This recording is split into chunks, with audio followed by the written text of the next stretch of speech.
got again. Giant, baby. Hey, the line, the line was singing though. Did you hear that? Yeah. We don't have any footage of you catching one yet.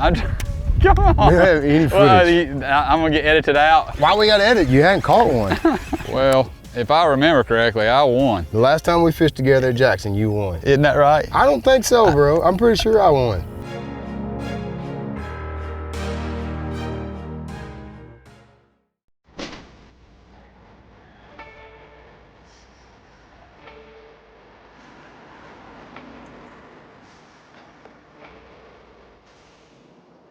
Today I'm fishing with a 20-year-old friend. This is probably the longest friendship I've had in my life. 20 years ago, I met this guy fishing at BFL. I drew him as my boater partner, and we've been friends ever since. Clay ain't coming, so, I mean, maybe he's coming, maybe he's not. But the party's gotta get started, so I'm gonna go on fishing. We're going somewhere I've never been before. This place is called Orange Lake, somewhere in Florida. All I know, Clay sent me a pin, here I am. I don't know nothing about the lake.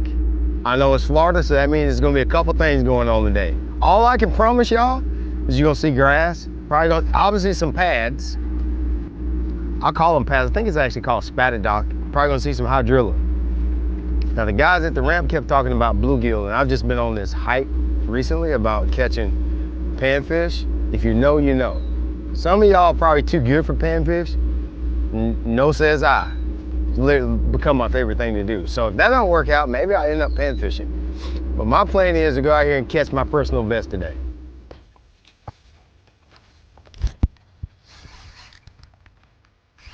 Oh man, I don't know if I can get him out of there.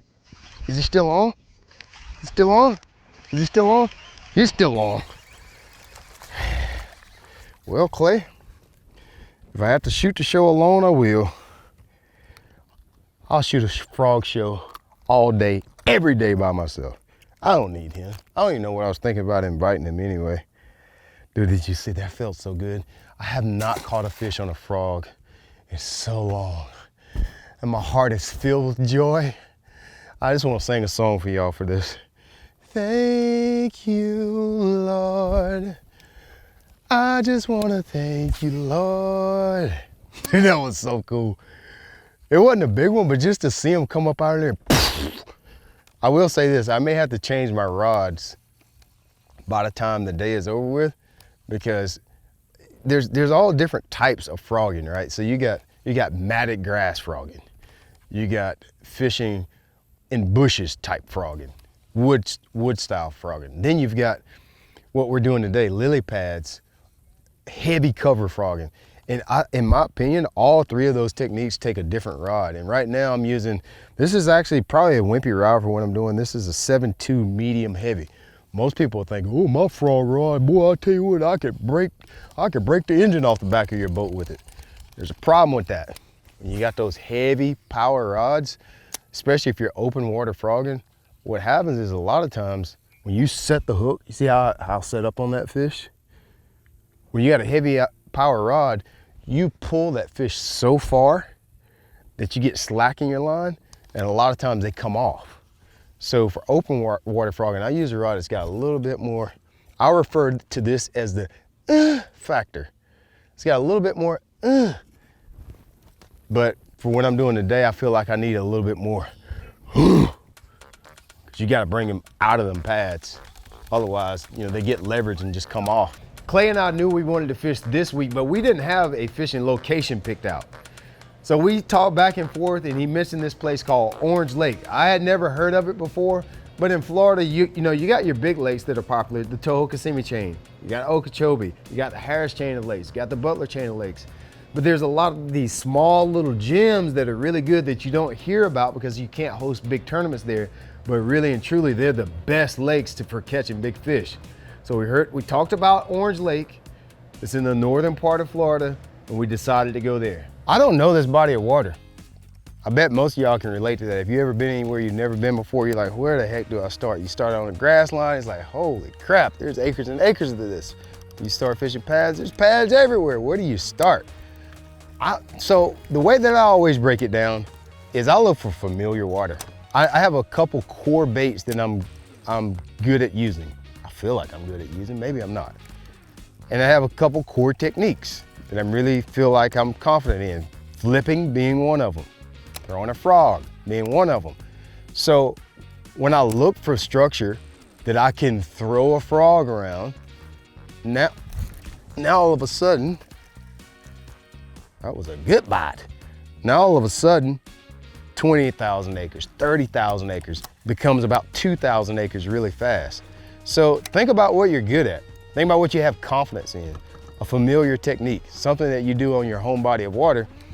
Bring that to the unfamiliar body of water that you're gonna fish and look for structure that fits that. If you're good at throwing a deep diving crankbait, well, you're probably not gonna go look for lily pads. You're probably gonna look for ledges and humps, high spots, offshore structure. That makes sense? That's the way you start to break down a really big fishery really fast. It's very effective, so I highly recommend it. That's how I do it. For deep, ooh, God. Right there on the edge of the hydrilla. I guess I don't need to talk about that anymore. A lot of times when it's hot like this, people think I need to go deeper, deeper, deeper. It's cooler, cooler, cooler. In all actuality, a lot of times, the shallower you go, the more oxygenated the water is. It's a full moon right now. It's probably, if I had to guess, it's probably the brim are spawning. Brim ain't gonna, I mean, some will spawn out here, 7, 8 foot of water. Gonna be up there in them pads, doing pad things. And if the brim up in the pads doing pad things, what do you think the bass are gonna be doing? They're gonna be up there doing what they're supposed to be doing. So we just gotta figure out what stage they're in. A lot of times when we talk about stages, and especially in bass fishing, it's only around the spawn. But in fact, they follow stages all year long, even in the summer. You got a stage where they'll be as deep as they're gonna be as soon as they come off the bed. All the water's oxygenated. As summer comes along, that deep water doesn't have as much oxygen as the shallow water. And sometimes the fish will go shallower.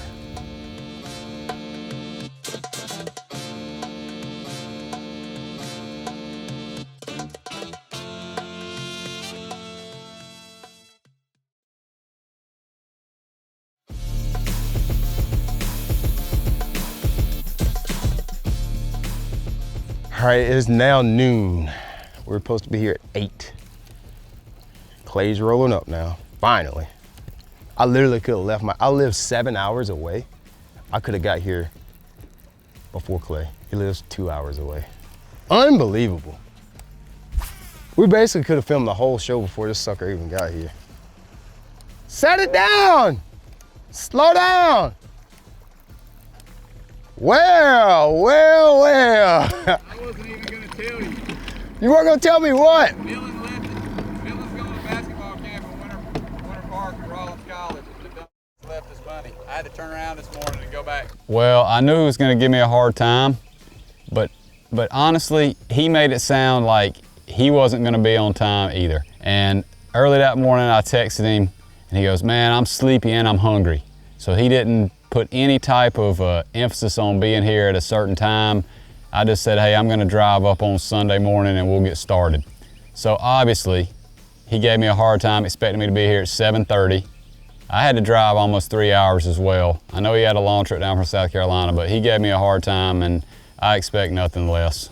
So I got what I deserved. Right about where I cast is where it starts. Well, I also hadn't cast it in about 3 months, so I don't want to hook you in the head the first time. If you do, it's gonna be a problem. I can tell you that. You're not gonna come here late and then hook me. That is not gonna be how this is. I'm not gonna hook you. Matter of fact, I want y'all to know, so we finally got him here. Oh God. This is supposed to be like a partner show, buddy show. Hi, I ain't seen you in 20 years. It's gonna be on me to catch all the fish today. So, I got him here, finally, but at least I know it's gonna be on me to get this done. Do we really have to start out? Yes, we gotta start this way. I haven't seen you in forever and you're gonna tell me to start this way and then it's noon. Uh-oh, look, I done backlash on the first cast. You know what makes me even more upset? Don't run over it, don't run over it. I'm gonna run over, I'm turning the trolling motor on. I should have turned it off. I should have put his line in there. Brian and I met back in 2020 at a BFL event on Clarks Hill Lake. He was my co-angler partner. in a BFL event in February, and that's how we first met. And we hit it off. Both of our fathers had something going in the landscaping business, and we had some things in common. We obviously love fishing, and then we hit it off with the landscaping side of things, and we've been friends ever since. As soon as it flipped, you gotta get. Giant, baby. Hey, the line was singing though. Did you hear that? Yeah. Paralyze him again. I'll flip that thing in there and say, I wonder can Clay catch one? We don't have any footage of you catching one yet. Come on. We don't have any footage. Well, I'm gonna get edited out. Huh? My head chopped out. We don't, why we gotta edit? You hadn't caught one. We don't have, God dang, you hear how he hit? Dang, I think he's dead. Well, I did that. I already caught one today. I set the hook and he was just literally like gone. It's really the same thing we were doing on the other end of the lake, not getting bites. And then we come down here and then we start getting bites. Why is that? Well, I tell you what, I have you in perfect position. I don't want to hear no bitching. You in here close. Yeah, I'm in decent position. You're right in the pad field. Yeah, like, you I would have your been choice. better, honestly. I think I could have positioned us in a better location, but I understand you need to win something. Hey, I'm just trying to put no noise around the pad I just field. know you just want to just be in a position where you can win. If you can't win it with the rod, you can win it with the boat position. And I know that's how you operate. Hey, don't get me wrong. I know we didn't catch a bunch of fish. I was kind of expecting to maybe catch a double digit, a personal best this week, because I know there's been a couple 12 and 13 pounders caught recently. Like, you know, a lot of times we talk about personal best being caught last spring. I'm talking about like a few weeks ago, 12, 13 pounders were caught. I was expecting to at least have a shot at that. But just because I didn't get a shot at that doesn't mean we're not gonna try to make this some type of competition. I'm gonna at least give Clay a hard time about it. Big one. Better one. Boom! That's a better one. Boom! People, that's for you. That's a better one. A better one, of course it is. People, that's for you. I come out here with game.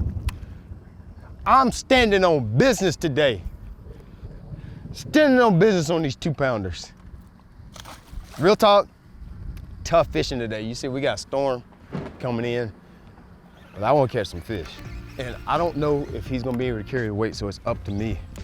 I'm just doing same old, same old. That fish actually ended up throwing off my gremlin. I'm just throwing a gremlin, flipping it in these pads. We've been flipping a lot of pads today, but a lot of pads don't have fish. On this end of the lake, the water's a lot clearer. I guess that's why they're in these pads. I know y'all want me to make up some really genius equation to why these pads had fish and the ones on the other end don't. All I can tell you is, I told you to come here. That's why they got fish in these pads. That's exactly why they're in here. I told you that 2 hours ago. you didn't tell me that, Earl. You did not say that. Some people just always have to be the hero. You know what I'm saying? Some people just always have to be the hero. I'm the one that's setting the hook on the fish. And he's like, I told you to come to it. He wants to fish. I said, Clay, it's getting ready to rain. Let's flip the pads. That's where we got bites. Woo! He wants to flip the freaking hydrilla. It's starting to lighten real bad. It's a possibility we may have to shut down and reconvene. What that means is start over, come again.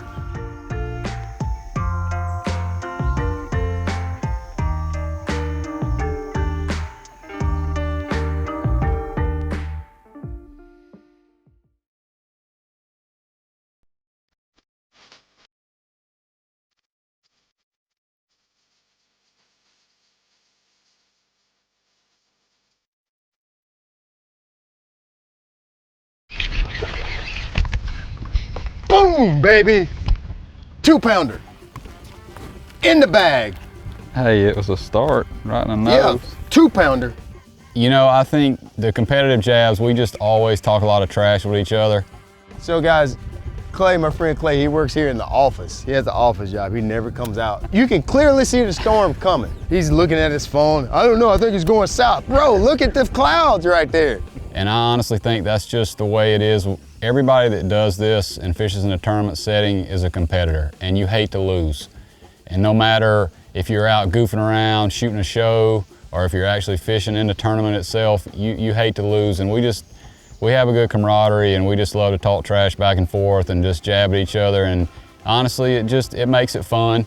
But I know he wants to beat me as bad as I want to beat him, and that's just part of it. But you can still be great friends and understand you still want to win no matter what the stakes are. Come on, Clay. That's the one we need for the show, Clay. Come on, pull him some more.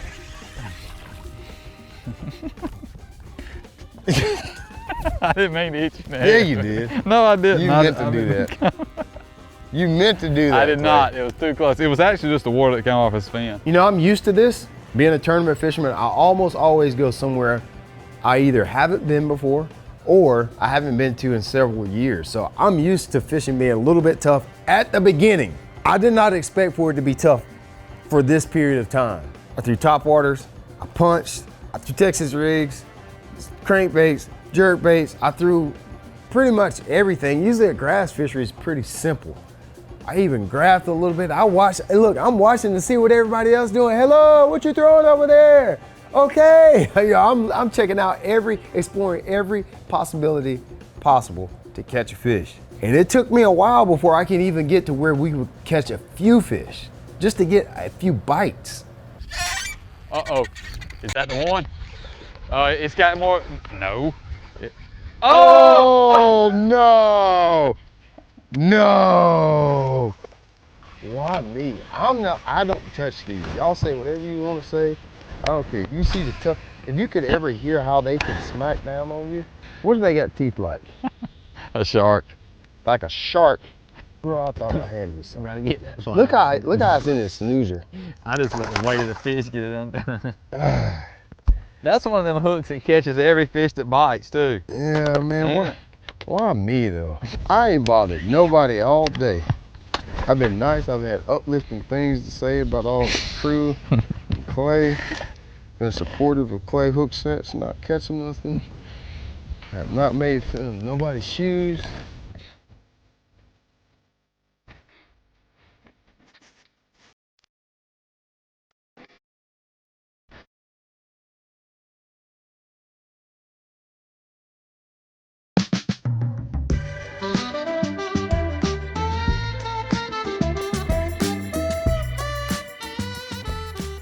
All right, I'm not even gonna fake it this time. TV shows tell you a dirty little secret. A lot of times when the host doesn't catch fish the first day, they go out a second day and they tell you to wear the same clothes and they try to catch enough fish to make a 22-minute show. I didn't catch enough fish yesterday to make a satisfactory show, so here we are on day 2. I'm sure somebody can relate to that. When you go to a new place, somewhere you've never been, you're home late. Sometimes you don't catch them good. That's what we're dealing with. I'll come all the way down here to Florida. I'm gonna catch me a big bass before we leave here. Unacceptable what we had today. Maybe it was my attitude. It could have been my good looks. It could have been the way my feet smell. But it was just a bad day. So we're gonna use a day 2 to try to make some recovery, at least so y'all got something to watch. Most of the time when we do these shows, I'm coming up with tips telling you what you're supposed to do and how you're supposed to do that. You ain't gonna get that this time. We just gotta catch some fish, goddamn. I'm not gonna lie, Clay's probably one of my favorite people to fish with because it's almost like fishing with one of your family members. We throw verbal jabs. It's verbal abuse all day. And I know I can do that with him and then not get out the boat feeling some type of way. We'll go from jabbing each other about how bad we cast, how bad the hook set was, and then you're like, what your kids doing? What time you gotta go to practice tonight? We go like literally from that competitive nature to talking about family stuff. I don't know, I guess it's just dad culture. I don't know what you wanna call it, but that's my favorite part of fishing with it. A lot of times when people see our fish finders on our boat, they tend to think the only capabilities that they have is locating fish. While that's one of the locations, there's multi-functional systems on here. One of the most important for me is mapping. This is an unfamiliar body of water, never been here before, so we're looking for something to change up to. And this is basically my eyes looking forward. This is my map. This is my waypoint management system. Obviously my structure, depth, finding capabilities, finding fish, but most importantly, knowing where I'm going, where I come from, and what's out there to fish.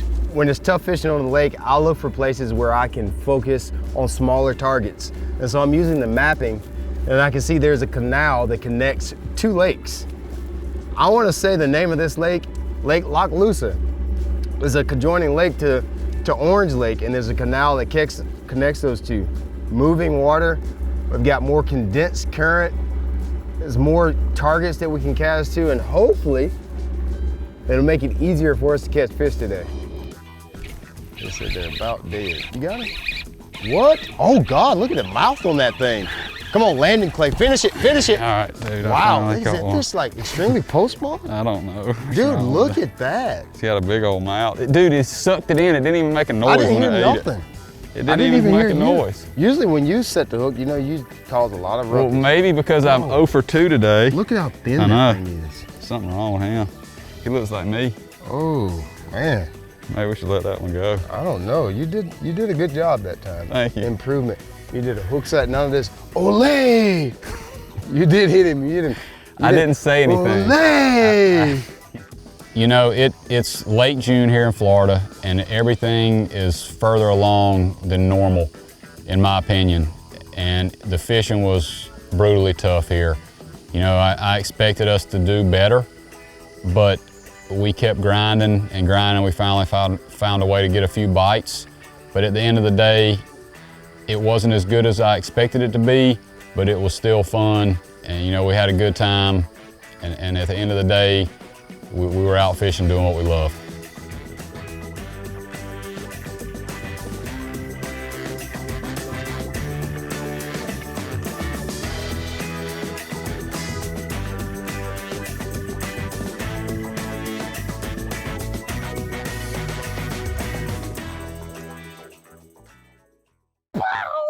Wow!